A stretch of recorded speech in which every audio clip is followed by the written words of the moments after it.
Hello, कसं आहे सगळे मजेत ना? तर आम्ही पण मजेत. उद्या ब्लॉग स्टार्ट करायचा होता पण म्हटलं चला आज रात्री ब्लॉग स्टार्ट करूया, कारण पारसला खिचडी शिकायची माझ्याकडनं. आणि ते असं 9 वर्षापासून म्हणतात की मला तुझ्या हातची खिचडी शिकायची. नाही येत, ती पण नाही येत पारसला, फक्त पण मला बनवता येत नाही. मला फारशी नाही जमत, पण आमच्या घरात आवडते, म्हणजे पारसला मला वगैरे आवडते आणि माझ्या हातची. छान चांगली बनवते. मला आता तिच्या एवढी चांगली जमणार नाही, पण आणि कमेंट मध्ये पण 2-3 जणांनी 3-4 जणांनी विचारलं होतं खानदेशी खिचडीची रेसिपी शेअर कर. तर मी आता पटकन झटपट खिचडी करते आणि ती रेसिपी पण तुमच्यासोबत शेअर करते. तेल टाकायचं, तेलानंतर मोहरी टाकायची. तेल तापल्यावर, सॉरी अजून तेल तापलं नाहीये. मला खिचडी शिकवते आणि मोहरी थोडीशी तडतडायला लागलीये आणि मग सोबत आपल्याला जिरं टाकायचंय. मला तू सांगितलं ना तेल किती टाकलं? 2 पळ्या तेल. हिंग टाकायचा, कढीपत्ता, कांदा टाकायचा, टोमॅटो टाकायचा. कांदे आणि बटाटे टाकले. खरं तर शेंगदाणे मी आधी टाकते, पण आता लक्षात नाही आलं. पारस मला कन्फ्यूज करतात. आता माझ्या ना खापर पडतो आज सगळं. असं करणार आहे का आज तू? शेंगदाण्याचं प्रमाण जास्त झालं असं वाटतं मला. हो, तयारी करून घेतो आता. आलं लसूणची पेस्ट राहिली ती टाकते. खिचडीत आता मी मसाले टाकते. हळद, चटणी, काळा मसाला. ॲक्च्युली घरचे 2 मसाले वेगळे ते टाकून घेते.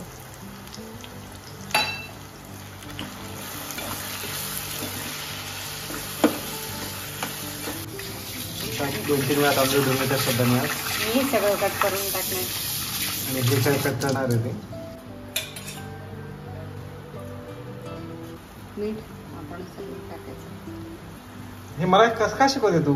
मला काहीच कळत नाही. किती टाकते, काय टाकते? अरे मग ते टेस्ट करून बघायचं. इव्हन मी पण टेस्ट करून बघते. कधी टेस्ट करणार? झाकण लावलं.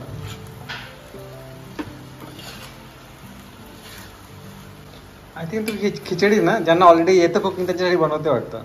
माझ्यासाठी बिगनर लोकांसाठी नाही. खिचडी म्हणजे सगळं खिचडी सारखं मिक्स करून द्यायचं. त्यात काहीच नाही रॉकेट सायन्स बिलकुल. प्रमाण असंच. आता बघा, हे थोडेसे बुडते असावे. एक बोट टाकून बघायचं ना, बुडबुडतं की नाही. थोडं जास्त झालं का ते कळालं असतं तर मी कुकिंग करत राहिलो नसतो का? ट्राय करा ना तुम्ही. मी काय आता मीठ चेक करते. बरोबर आहे. बरोबर.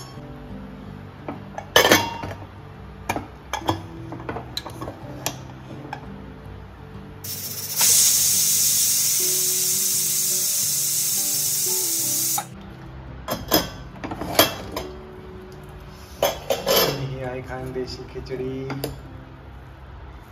मसालेदार, छान मस्त. सकाळी पोटसा होणार आहे आपला. तिखट खिचडी तयार आहे. आणि आम्हाला असं खिचडीचं ताट भरून आवडतं. मला कमी द्या. तुम्ही चेहऱ्यावरील डार्क स्पॉट्स, ॲक्ने मार्क्स कमी करून स्किन क्लिअर आणि ब्राईटन करण्यासाठी सिरम शोधत आहात का? तर हे आहे डर्माकोचं 10% नियासिनामाइड सिरम, जे अमेझॉन आणि नायकावरील बेस्ट सेलिंग प्रोडक्ट आहे आणि ते खूप इफेक्टिव्ह देखील आहे. तुमची स्किन माझ्यासारखी ऑइली असेल तर नियासिनामाइड सिरममुळे एक्सेस सिबम प्रोडक्शन कमी होतं, तसंच एनलार्ज ओपन पोर्स सुद्धा कमी होतात. परिणामी पिंपल्स येणं सुद्धा कमी होतं. This serum is completely safe and effective and design by dermatologist. It has cutting edge deep penetration formula, ज्यामुळे ॲक्टिव्ह इन्ग्रेडियंट्सचे चांगले ॲब्झॉर्प्शन होते आणि सिरमचा प्रत्येक ड्रॉप जास्त इफेक्टिव्ह होतो. डीप पेनिट्रेशनमुळे ॲक्ने मार्क्स डाग लवकर कमी होतात, तसेच स्किन क्लिअर आणि ब्राईटन होते.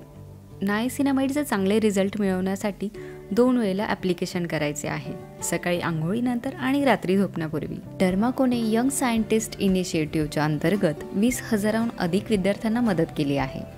जेव्हा तुम्ही त्यांच्याकडून काही वस्तू खरेदी करतात तेव्हा ते भूमी फाउंडेशन सोबत मिळून एखाद्या मुलाला शिक्षण देण्यासाठी मदत करतात. गेले काही दिवसापासून मी डर्माकोचं नायसिनामाइड सिरम वापरते आणि मला त्याचे खूप चांगले रिझल्ट्स मिळाले. तुम्हाला हे प्रोडक्ट हवं असेल तर नायका, पर्पल, फ्लिपकार्ट, अमेझॉन ह्या ॲपवर हे प्रोडक्ट मिळून जाईल आणि माझा इरा 2025 हा कोड वापरून तुम्हाला डर्माकोच्या वेबसाईटवर एक्स्ट्रा 20% ऑफ देखील मिळेल. Good morning. तर आज संडे आहे. आम्ही सगळं आता चहा घेत बसलो आहे. श्रद्धा मला पण चहा प्यायला लावला आज. Hello, good morning. Hello, good morning. Good morning mummy papa. आता वाजले 9:45. घड्याळ पुढे आमची म्हणून 9:45 म्हटले. आणि आता सकाळी नाश्ता चाललाय, रात्रीची खिचडी गरम करून ती सगळ्यात टेस्टी लागते शेळी खिचडी. शेळी छान आणि आता आमचा बाहेर जाण्याचा प्लॅन चालला. आधी नाश्ता करतो आणि मग तयार होऊन जातो बाहेर. असं आहे का? मग मी असं काम करू का? असं झालं का तयारी? झालं?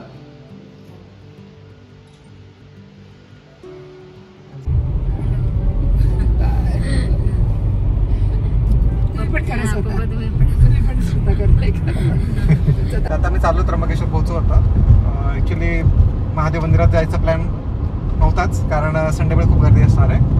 तर आता स्वामी समर्थ केंद्रात जाऊ तिथं आणि दर्शन घेऊन मग जाऊ हॉटेलला जेवायला. स्वतःला पुरणपोळी आमरस खायचं होतं. नाही खायचं ना? सगळ्यांना खायचं. आता हां उन्हाळ्याचं आता सुरू झालं ना आपले. पोहोचलोय स्वामी समर्थ केंद्र आणि काहीतरी कार्यक्रम चाललाय, कारण आज संडेला स्वामींचा वार असतो. आता आम्ही जातो मंदिरात.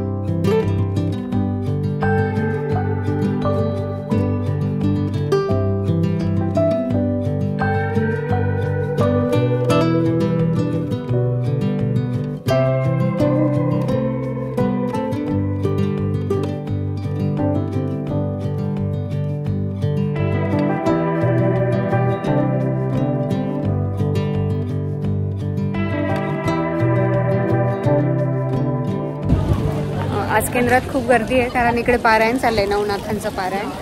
तर तीच गर्दी आहे. हो, दर्शन खूप छान झालं आमचं. मस्त झालं. तर आम्ही पोहोचलोय आता हॉटेल संस्कृतीला आणि बरीच गर्दी आहे इकडे. आमरस नेहमीच असतो, 2 ते 3 महिने, आणि पुरणपोळी नेहमीच असते. मम्मी पप्पा पहिल्यांदाच आले इकडे ना हॉटेल संस्कृतीला. आपण 2 वेळेला येऊन गेलो आहे. हो, मुंबईवरनं एकदा आलेलो. इकडे मम्मी पप्पांचं फोटोशूट चाललंय. रिअल वाटते ना. इकडे गाणी छान लागतात, मराठी गाणी.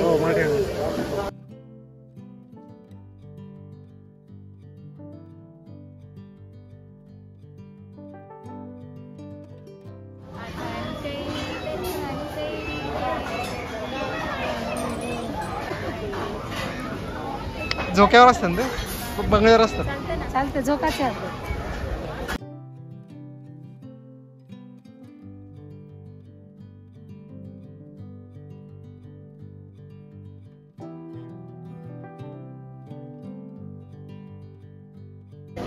सासू शिकवते व्यवस्थित असं होतं. नीट शिकवा तिला.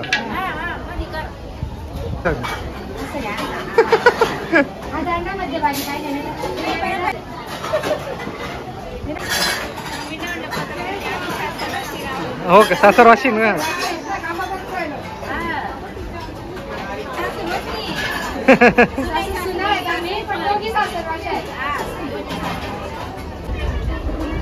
हा येतं, दोघं येतं. हा, लोणच्याच्या भांड्यातून काढताय वा बेटा.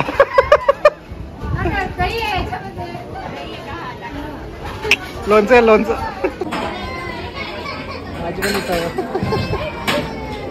घरी करत नाही इथे का? घरी असे करत नाही. करतात ना. व्हिडिओ तयार करते, तिला व्हिडिओ करायचा. हो, अच्छा.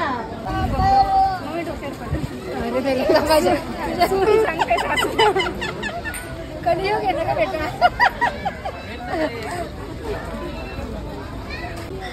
चला झालं झालं, भरलं. हो मॅडम भरलं, काढा चला. भरून दे.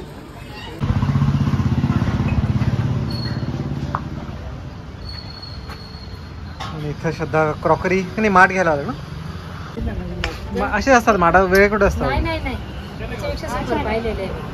छोटासा आहे तुझ्याकडे, तेवढीच आहे. हा, प्लेट ठेवायचं. हा उंचपेक्षा हा ना बैठा. आणि बरेच आमच्या सगळ्यांसाठी चहा ठेवतात, त्यांना नाही घ्यायचा कारण ते ग्रीन टी घेतात. तर हे बघा, गुढीपाडव्याच्या वेळेस सगळ्यांना वाटलं होतं मी सकाळी सकाळी बिअर घेऊन बसतो. बिअर नव्हती ती, it was a green tea. यात 2 चमचे टाकायचे आणि गरम पाणी टाकायचं. वाटलं सकाळी सकाळी बिअर पितो, तर मी आता करत बसू होतं. ग्लास बिअरचा आहे, त्यात कंटेंट ग्रीन टी. ऍक्च्युली आम्ही याच्यात शेक पण घ्यायचो आणि त्याला मोठा ग्लास पाहिजे आणि ट्रान्सपरंट दिसायला पाहिजे, म्हणून मग तो ग्लास आणला. तुम्ही करत बसू आता हळूहळू बियर सारखं होणार आहे, फेस पण तसंच होतोय असं मला पारसने सांगितलं. तर काही कमेंट अशा आल्या की सणावाराच्या दिवशी मस्त बियरचा ग्लास घेऊन बसले, काही वाटायला पाहिजे वे. तर तुम्ही बघितलंच असेल आता, ही बियर नाहीये, ग्रीन टी आहे. त्याने कुठले पेड प्रमोशन नाही. म्हणून कधी कोणाला जज करण्यापूर्वी अशा हार्श कमेंट नका करायचं, आधी विचारून घेत जा. आधी तुमचा डाऊट क्लिअर झाले का मग त्यानंतर तुम्ही बोलू शकता. हा, मग भरपूर झापा.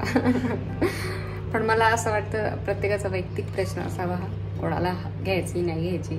आम्ही तर नाही घेत, आम्ही नॉन अल्कोहोलिक आहोत आणि राहणार आहोत. तर कोणालाही असं जज नका करू. आज आम्हाला केंद्रात आमचे सबस्क्रायबर भेटले होते आणि त्यांनी सांगितलं पारस दादा खूप कॉमेडी करत असतात. खरंच बरेच जण बोललेत की दादा छान कॉमेडी करतात आणि त्यांना तुम्हालाच बघायला जास्त आवडतं. म्हणून मी सांगते याच्या पुढे तुम्ही मोबाईल घ्या आणि तुम्ही ब्लॉग करा. नाही खरंच ऍक्च्युली तुम्ही छान करता. हे बघा आपल्याला व्ह्यूज असे ॲव्हरेज असतात. तुम्ही जर ब्लॉगिंग स्टार्ट केली ना आपलं असं मिलियन मध्ये येणार बघा. खरंच ऍटलिस्ट लाखात तरी येतील. तर तुम्ही विचार करता हा पाण्याचा आवाज कुठून येतो, तर हा पाण्याचा आवाज इथून येतोय. अरे 65 65 बायकोच असणार आहे ना. पाणी प्यायचं 65.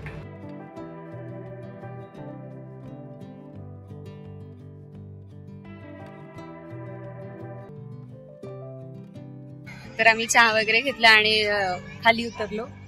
आरती चालू होते आता. आम्ही गाड्यामध्ये बच्ची बघतोय, इराला मिस करतोय. इराची खूप आठवण येते आणि तिला आमची बिलकुल आठवण येते. इकडे तिकडे सगळ्या नातेवाईकांकडे फिरत असते, ह्या मामाच्या घरी त्या मामाच्या घरी. आम्ही तिला विचारलं की इरा तुला आमची आठवण येते का, तर ती बोलली खरं सांगू मम्मा तर आम्हाला तुझी बिलकुल आठवण नाही येत. अशी बदमाश मुलगी ती. तिला म्हणलं इरा थोडं तरी खोटं बोल नाही. हो मम्मा येते. ती म्हणते नाही मम्मा तू सांगितले ना खरं बोलायचं. तर मला तुझी खरंच आठवण नाही येते. बदमाश मुलगी आहे ती आणि खूप येतात सगळे बच्चू येतात गार्डन मध्ये आणि तिची प्रचंड आठवण येते मला. लगेच चला तर भेटू तुम्हाला पुढच्या व्हिडिओ मध्ये. असं बोलून ठेवतो, जर संपत असेल तर, नाही तर मग उद्याचाही काहीतरी घ्यावं लागेल कॉन्टेंट.